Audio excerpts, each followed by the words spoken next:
I haven't started my show with my classic. Ah, ah, I'm joking.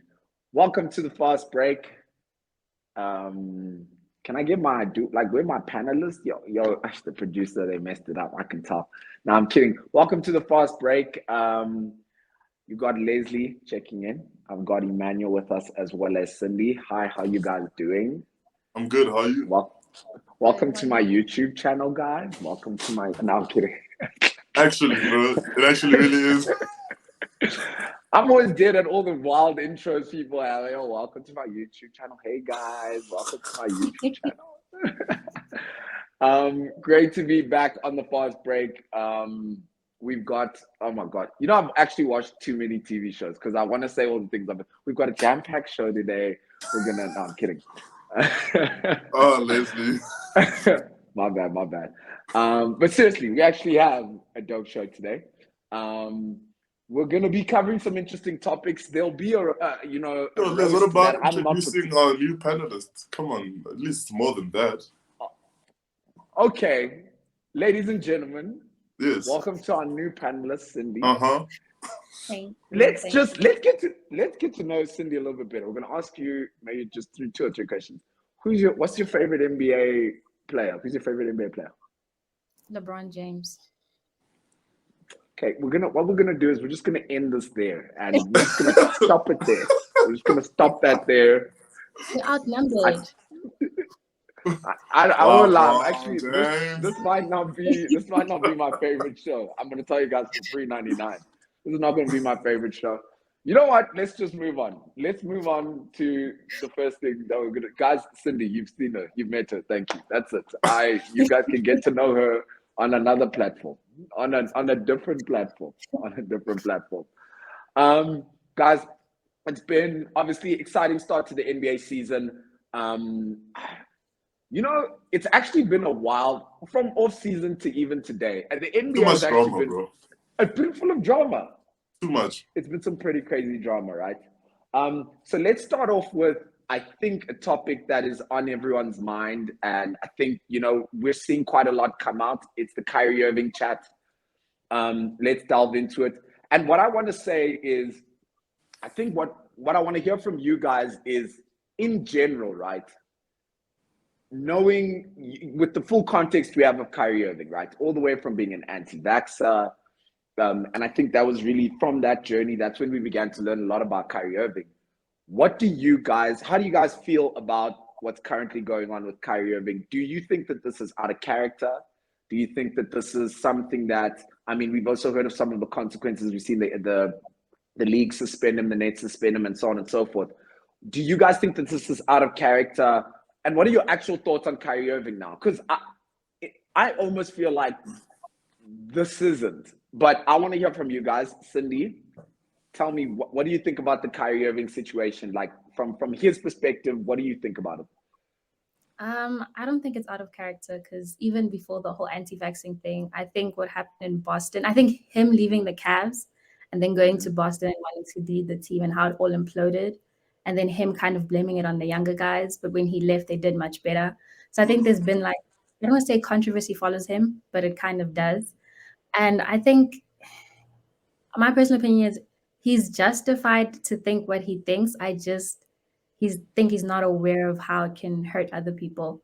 I see where he's coming from, but it's just too dangerous to say that type of stuff. And I think it's kind of triggered now because of what's going on with Kanye West and everything. And I think if that didn't happen, it wouldn't be that big. It's just a sequence of events, and it's just wrong place, wrong time.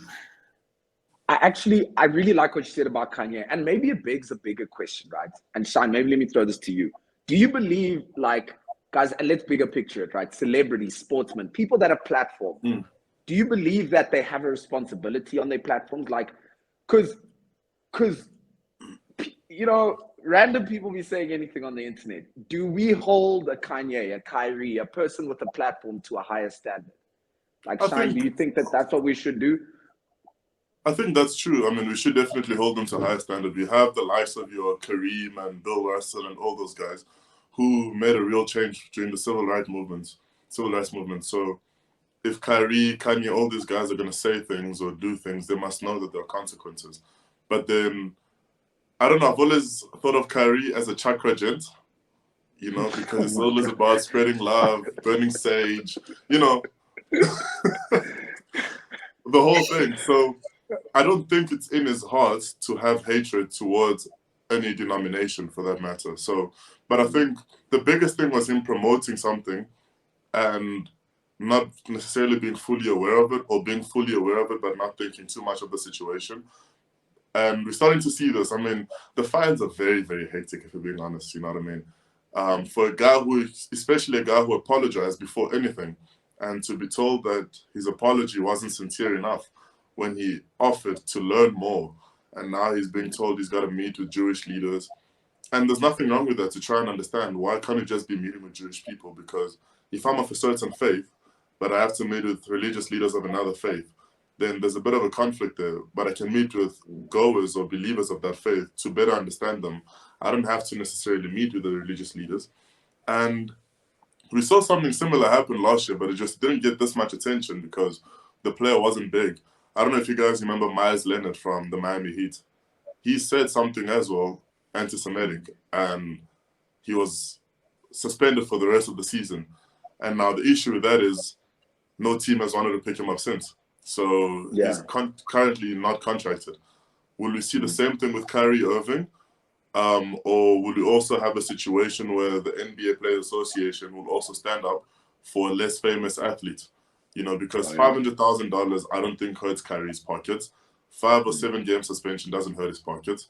But the fact that he's got to apologize and do all of these things, also those things aren't too much to ask for, but I think they're trying to find ways to sort of discourage him from going through this whole process, which should be a human resource process. But it would be a lot different if it was somebody who the consequences are far worse for him, since he's a bigger player than your Myers Leonard.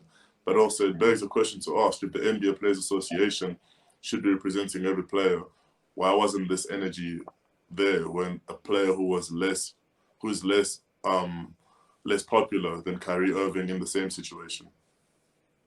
I have a question. So Myers Leonard said an anti-Semitic slur. Kyrie kind of promoted the documentary or whatever, but the documentary that he promoted is on Amazon, and Amazon is an NBA partner.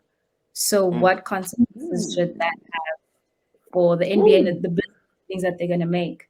Because sure, Kyrie's receiving a lot of, I guess, consequences for his actions, but it's on Amazon. But exactly. I mean, also, and people are saying like, okay, cool. So nobody's throwing shade at Jeff Bezos. Yeah, shut up. You own this platform also, Amazon. Nobody's but mad there's at something the fact similar. that, I think a season or 2 ago, when there was a whole issue with NBA and China and players didn't stand up for what is happening in China.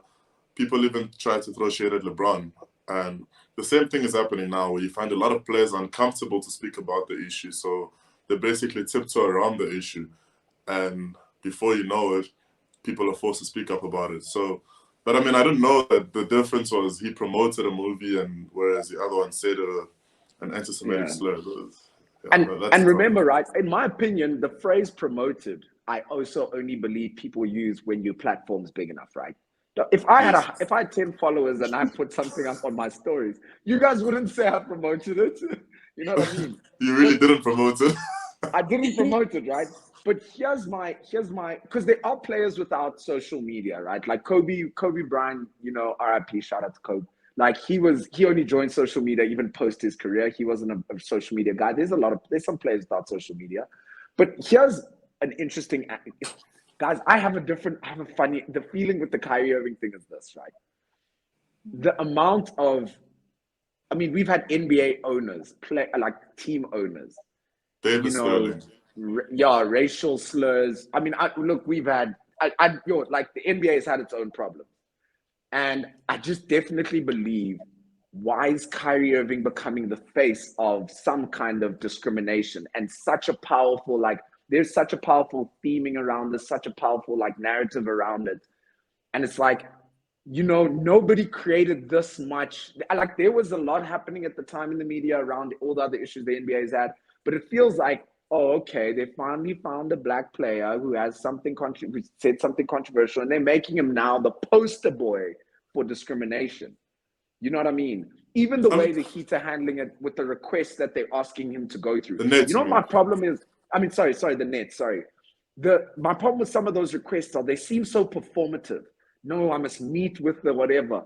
Oh man, make your NBA owner meet with the black players that have been making his NBA franchise win games and championships. Make him apologize to them. Make him have to give them whatever. I don't like performative things. It's like now he needs to Just to go tick through. boxes, basically. Yes, no, but like it's also what I'm saying is it's visual tick boxes. He's got to do these things. Rather suspend him, let him go quietly into the night, but don't give him the tick boxes of having to meet with Jewish leaders and give X amount to whatever and go through this. I hate that it's so performative. It's like a monkey. They make him like a monkey, and he Even must Nike go and suspended the dance. contract. And do y'all go down? Okay, look, Nike's back, guys. Nike call you out immediately. Nike never hesitates. Their Whoa, whoa, forwards been whoa, quite whoa, quick. whoa, whoa, whoa. Who did they There's, hesitate with? because when Maria Sharapova said the things she said about black athletes, they turned a blind eye. You know, Tiger Woods does something in his personal life where he cheats on his wife and they cut the contract. So you start to see these double standards, and I'm not saying it's got to do with pigmentation, but, you know. Yeah, I feel you. But nah, with Kyrie, I don't know. So do you guys think there's what consequence do you think would make the most sense actually for Kyrie? Do you guys? Because my question is this: something about Kyrie Irving tells me he's not going to stop if you let him continue to live his life. He'll never stop. And a lot of people are saying this might be the last game we've seen Kyrie Irving play in the NBA. Do you guys think what consequences do you think would have been fitting? Like Cindy, what do you think would have been a fair consequence to Kyrie Irving? I think rather suspending his social media, because people are making it seem like he encouraged other people to hate Jews. And I think his awareness of, okay, this can be harmful to other people, but you can't force him to change his opinion because he has his reasons and he hasn't been given a chance to explain himself. Because sure, he's going to apologize and do all these things, but no one's going to go to the root of why he did it. So he keeps on getting punished and he looks like a bad person, but he's never gotten a chance to kind of say this is what happened, except when he did that one I Am Athlete interview, he Yeah. explained why he didn't want to get vaccinated and he explained himself. Mm. But if he doesn't explain himself, then he's just going to keep on being the villain. And how much money did he lose last year? Like so much money.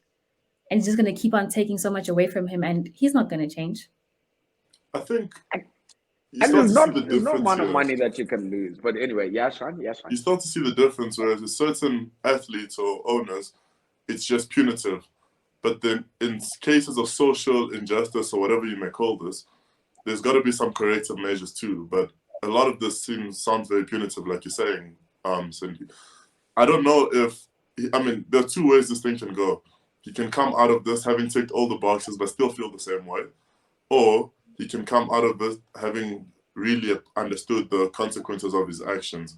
But at the same time also, he apologized before anything became a big deal. When the owner of the Nets tweeted that what Kyrie had done was wrong, he replied to that tweet and apologized and said, I'm willing to learn and I didn't mean to offend anybody.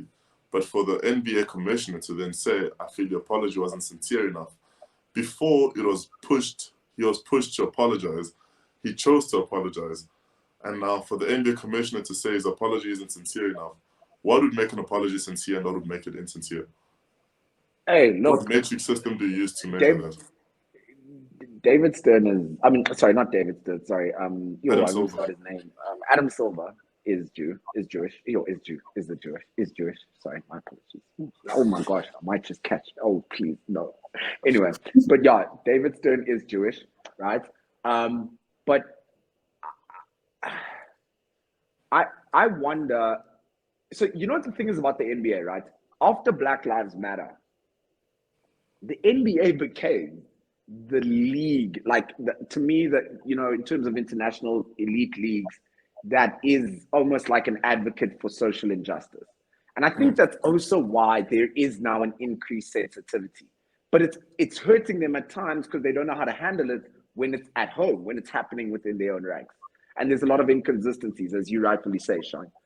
But now, guys, so tell me, do you think at the very least, maybe not Kyrie Irving is not played his final game, but is it over for Kyrie Irving and the Nets? Is it No, over? You guys no. think I really? don't think it's over. Shine? I mean, Kobe had rape allegations. Karl Malone had rape allegations. And they came back from it. Still fan favorites. They praise till this day. I know we say it socially and sometimes very lightly, but there's a certain level of how much wrong you can do based on how good you are, or how much money you have, and so on. And we're seeing that with Kyrie Irving. But at the same time, also, we can't make the comparison with Kyrie to your Kobe and your Karl Malone, because social media wasn't a big thing then. Now you're seeing guys like your Harvey Weinstein, who are billionaires, going down for the same things that guys who are less powerful than them in the past wouldn't. I still don't think it's the end of Kyrie, because he's not defended this supposed view of him being anti-Semitic. He's been very apologetic, so I don't think it's the end of him. And this trial by media thing is very problematic, because who gives a verdict? Yeah, it is complicated. I think the social media aspect of this is really what complicates things. But, I must say, as my final word on the topic is, my problem is I'm a big Kyrie fan, and I never want to be the kind of person, you know how they always say, you accept the celebrity's talent past who they are as a person. And it's tough for me because I love Kyrie Irving. I think if he retired anytime sooner than he should, and we've already been robbed of so much, but we'll be robbed of, without a doubt, the greatest ball handler of all time, of all time. So we'd have to kind of just part with that. But speaking of great ball handlers, Wait, I just want to say something before you go to that. You're just going to interrupt my show. I'm so sorry. Yeah. Okay. Yeah. I don't know if you guys have been following the whole issue with the San Antonio Spurs and Josh Primo. No. So he's been. You're the only San Antonio Spurs fan in fast break. So tell us. There we go. And the Laker fan too. But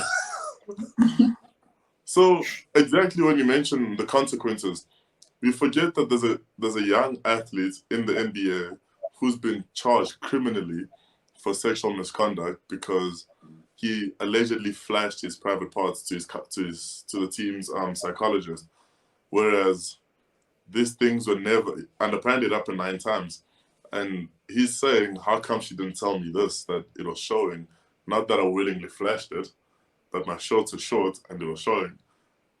And now she sued him and she sued the San Antonio Spurs, But then the story, which is far bigger, because then as a psychologist, you also have some sort of, I don't want to call it leverage, but you have some sort of understanding on the clients and their most vulnerable parts, and that's why they were there.